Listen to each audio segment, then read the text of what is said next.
ಇನ್ನು ಸರ್ಕಾರದ ವಿರುದ್ಧ ಮಾಜಿ ಸಿಎಂ ಎಚ್ಡಿಕೆ ಮತ್ತೆ ಆಕ್ರೋಶ ವ್ಯಕ್ತಪಡಿಸಿದ್ದು ಹಾಸನದಲ್ಲಿ ಪ್ರತಿಭಟನೆ ಮಾಡುವುದಕ್ಕೆ ತೀರ್ಮಾನಿಸಿದ್ದಾರೆ. ಸಿಎಂ ಡಿಸಿಎಂ ಪ್ರಾಯೋಜಿತ ಇದು ಅಂತ ಪ್ರತಿಭಟನೆ ಮಾಡೋದಕ್ಕೆ ಎಚ್ಡಿಕೆ ಮುಂದಾಗ್ತಾ ಇದ್ದಾರೆ. ಅಂಗನವಾಡಿ ಕಾರ್ಯಕರ್ತರನ್ನ ಕರೆಸಿ ಪ್ರತಿಭಟನೆಗೆ ಪ್ಲಾನ್.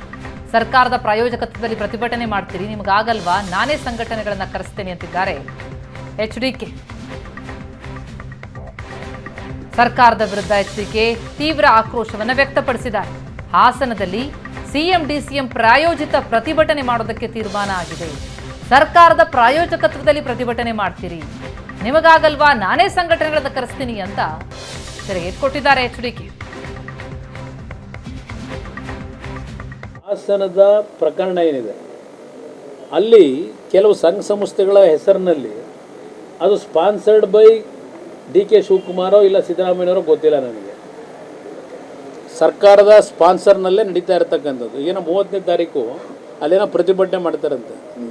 ಆ ಪ್ರತಿಭಟನೆಗೆ ಅಂಗನವಾಡಿಯ ಹೆಣ್ಣುಮಕ್ಕಳನ್ನ ಕರ್ಕೊಂಬರಬೇಕು ಅಂತ ಹೇಳಿ ಒಂದೊಂದು ಭಾಗಕ್ಕೆ ಇಷ್ಟು ಜನ ಕರ್ಕೊಂಬರಬೇಕು ಅಂತ ಹೇಳಿ ಸೂಚನೆ ಕೊಟ್ಟಿದ್ದಾರೆ ಅಂತಕ್ಕಂಥದ್ದನ್ನು ಕೆಲವು ಅಧಿಕಾರಿಗಳು ನನ್ನ ಗಮನಕ್ಕೆ ತಂದರು. ಇವ್ರ ಯೋಗ್ಯತೆಗೆ ಇವತ್ತು ಈ ರೀತಿಯ ಸರ್ಕಾರದ ದುರುಪಯೋಗ ಪಡಿಸ್ಕೊಳ್ಳೋದ್ರ ಮುಖಾಂತರ ಅಧಿಕಾರವನ್ನು ಅಂಗನವಾಡಿ ಕಾರ್ಯಕರ್ತನ ಕರ್ಕೊಂಡೋಗಿ ಇವರ ಸ್ಪಾನ್ಸರ್ಶಿಪ್ನಲ್ಲಿ ಧರಣಿ ಮಾಡ್ತಕ್ಕಂಥ ಇಂಥ ಒಂದು ಹೀನಾಯ ಪರಿಸ್ಥಿತಿ ಈ ಪಕ್ಷಕ್ಕೆ ಬಂದಿದೆಯಲ್ಲ ಅಂತಕ್ಕಂಥದ್ದು ನನಗೆ ಆಶ್ಚರ್ಯ ಆಯಿತು. ಹೀನಾಯ ಪರಿಸ್ಥಿತಿ ಅಂಗನವಾಡಿ ಕಾರ್ಯಕರ್ತನ ಕರ್ಕೊಂಡೋಗಿ ಮಾಡಬೇಕಾ? ನಾನೇ ಹೇಳಿದ್ರು ಸ್ವಲ್ಪ ಜನ ನಾನೇ ಬೇಕಾದ್ರೆ ಸಂಘಟನೆ ಮಾಡಿಕೊಡ್ತೀನಪ್ಪ, ಹೆಣ್ಮಕ್ಳನ್ನ ನಾನು ಮನವಿ ಮಾಡಿ ಆ ಪ್ರತಿಭಟನೆಗೆ ನಾನು ಬೆಂಬಲ ಕೊಡ್ತೀನಪ್ಪ. ಅಂಗನವಾಡಿ ಕಾರ್ಯಕರ್ತರು ಕರ್ಕೊಂಡು ಹೋಗ್ಬೇಕಾ?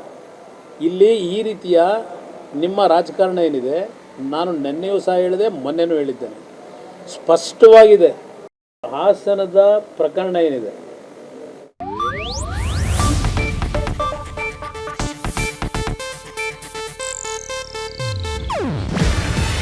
ಇದು ಏಷ್ಯಾನೆಟ್ ನ್ಯೂಸ್ ನೆಟ್ವರ್ಕ್ ಪ್ರಸ್ತುತಿ.